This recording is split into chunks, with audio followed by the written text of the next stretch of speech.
Muy buenas tardes. Somos José Manuel Estrada Pérez, Jaime Regino Pupo y mi persona, Marisol Barón, estudiantes de la Maestría en Educación de la Universidad Iberoamericana. A continuación les presentaremos la evolución histórica del desarrollo sostenible, abordando sus principales hitos internacionales, transformaciones conceptuales y desafíos actuales. Este recorrido permitirá comprender cómo ha transcurrido desde lo global y desde América Latina una agenda orientada a la protección ambiental y el bienestar de las generaciones futuras.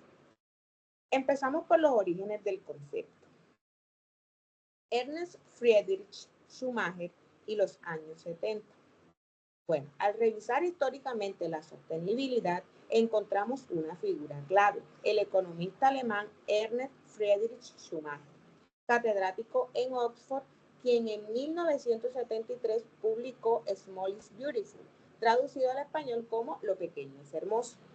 Esta obra, Schumacher defendía una economía basada en el uso racional de los recursos, el respeto por la naturaleza y la justicia social.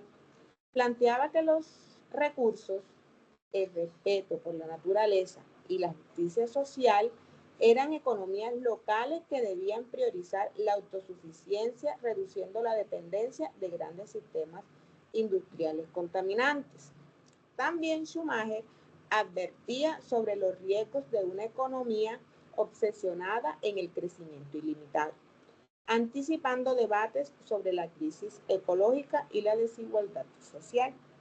Su enfoque propone una economía más humana, ética y compatible con los límites de la naturaleza. Este planteamiento se considera uno de los primeros antecedentes teóricos de lo que hoy conocemos como sostenibilidad. Sin embargo, el concepto de desarrollo sostenible toma impulso político en el año 1972, cuando el Club de Roma, un influyente grupo de científicos, economistas y líderes internacionales, publica Los límites del crecimiento. Este informe advertía que si el modelo económico de consumo ilimitado continuaba, se producirían graves crisis ecológicas, sociales y económicas antes de mediados del siglo XXI. Ese mismo año se realiza la Conferencia de Estocolmo, la primera gran reunión de líderes mundiales para debatir sobre el medio ambiente. De este encuentro surge el Programa de las Naciones Unidas para el Medio Ambiente, PNUMA, que marca el inicio de una diplomacia ambiental internacional. Por otro lado, también se declara el derecho humano a un medio ambiente saludable, un concepto novedoso para la época. Vale recordar que en América Latina países como Brasil, México participaron activamente, aunque las discusiones todavía eran dominadas por países industrializados. El informe Brundtland, edición oficial 1987. Una inflexión importante ocurre en 1987 con el informe de Brundtland, titulado Nuestro futuro común, publicado por la Comisión Mundial sobre Medio Ambiente y Desarrollo Sostenible y Desarrollo de la ONU, presidida por la doctora Gro Harlem Brundtland. Este informe presenta la definición más conocida de desarrollo sostenible, aquel que satisface las necesidades del presente sin comprometer la capacidad de las futuras generaciones para satisfacer sus propias necesidades. Lo significativo de este informe es que trasciende la preocupación ambiental, integrando las dimensiones social y económica como inseparables de la ambiental. Se establece la necesidad de transformar los modelos de producción y consumo, cuestionando la idea de crecimiento a cualquier costo. El informe se organiza en 3 capítulos: preocupaciones comunes, tareas comunes y esfuerzos comunes. En ellos se analiza cómo los problemas ambientales afectan de manera desigual a las poblaciones vulnerables y cómo el modelo de desarrollo debía modificarse. Este documento sirvió de base para futuras cumbres ambientales y para incorporar el concepto de sostenibilidad en las políticas públicas y en los currículos educativos. En América Latina se comienza a incluir temas de educación ambiental y participación ciudadana en los planes de estudio. Bueno, la cumbre de Río de 1992 nos habla de la consolidación del enfoque sostenible. En 1992 se celebra la cumbre de Río en Janeiro, un evento que marca pues un antes y un después en la gobernanza ambiental global. Esta cumbre reunió a más de 170 países, gobiernos y organizaciones internacionales y ONG.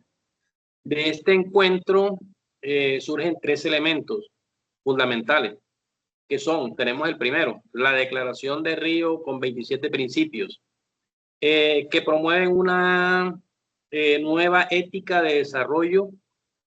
Allí se destacan la participación ciudadana, el principio de precaución, es decir, actuar antes de que ocurran daños ambientales irreversibles, y la responsabilidad común pero diferenciada, que reconoce que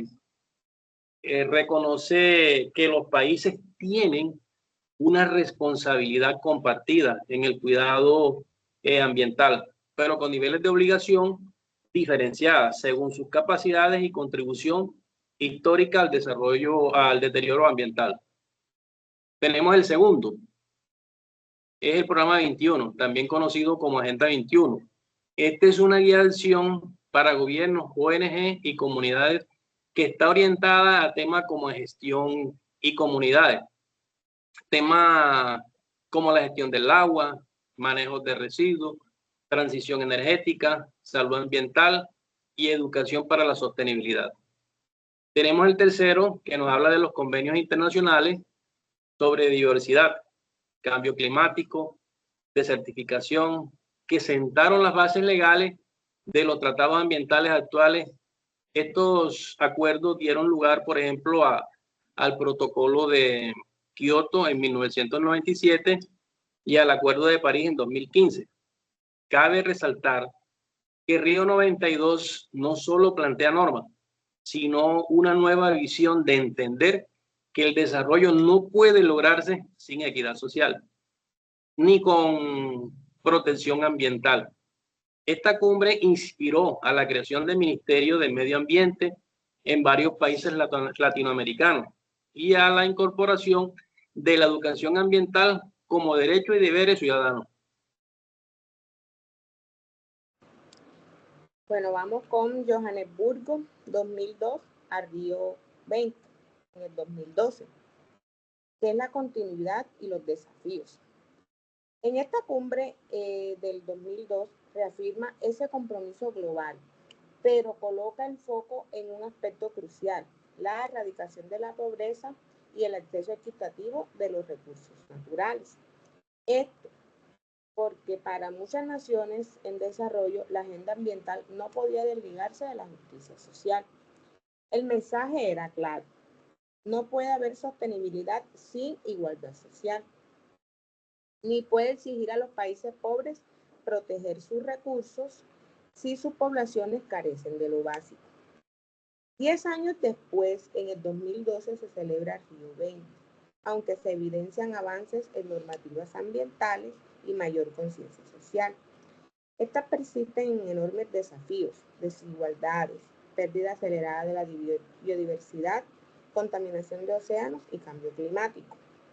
En Río 20 se impulsa con fuerza el concepto de economía verde, una propuesta que busca compatibilizar el crecimiento económico con sostenibilidad ambiental y bienestar social. También se reconoce que las soluciones deben ser sistémicas, articuladas entre gobiernos, comunidades y empresas. Río 20 deja un mensaje contundente, que los problemas ambientales no pueden resolverse de forma aislada y que requieren una transformación cultural, económica y sobre todo educativa de fondo. De hecho, uno de los acuerdos más importantes de esta cumbre fue el compromiso de crear una nueva agenda global de desarrollo sostenible, que se concretaría en el año 2015. Agenda 2030 y los ODS, nueva hoja de ruta. En 2015, la ONU lanza la Agenda 2030, estructurada en 17 Objetivos de Desarrollo Sostenible y 169 metas concretas. Estos objetivos abarcan aspectos esenciales como la pobreza, la educación, la salud, la igualdad de género, agua potable, energía limpia, trabajo decente, cambio climático y biodiversidad. A diferencia de las agendas anteriores, los ODS son universales, se aplican a todos los países sin importar su nivel de desarrollo interdependiente y orientados a resultados concretos, medibles y con plazos definidos. En educación, el ODS 4 es crucial. Busca garantizar una educación inclusiva, equitativa y de calidad, promoviendo oportunidades de aprendizaje durante toda la vida. Este objetivo ha llevado a países de América Latina a integrar la sostenibilidad en los currículos escolares, promover proyectos de educación ambiental y valorar los saberes ancestrales y las pedagogías propias de las comunidades originarias. En Colombia, por ejemplo, la Ley 1549 de 2012 institucionaliza la Política Nacional de Educación Ambiental y crea los comités técnicos interinstitucionales que articulan acciones entre la Secretaría de Educación, Ambiente y organizaciones sociales. Transformaciones del concepto de desafíos actuales. El concepto de desarrollo sostenible ha evolucionado no solo en sus prioridades, sino también en su lenguaje. Hemos pasado de hablar de crecimiento económico a categorías como desarrollo humano, la economía circular, transición energética y justicia ambiental. Estas transformaciones reflejan que ya no basta con crecer económicamente, es imprescindible hacerlo respetando los límites ecológicos del planeta y garantizando derechos sociales. Hoy se habla de territorios resilientes, de pedagogía para la sostenibilidad de energías limpias, comunitarias y ciudades sostenibles. No obstante, persisten tensiones entre el discurso y la realidad. La implementación de los ODS es desigual. Muchos gobiernos enfrentan obstáculos como debilidades institucionales, escasez de recursos o resistencia de grandes intereses económicos.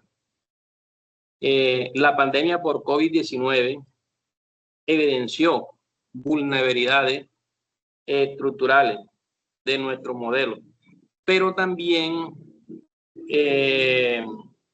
abrió oportunidades para pensar en un futuro más justo, más verde, más solidario desde América Latina. De aquí emergen propuestas del buen vivir, economía del cuidado y educación ambiental popular. Esto busca recuperar la dimensión ética y comunitaria de la sostenibilidad.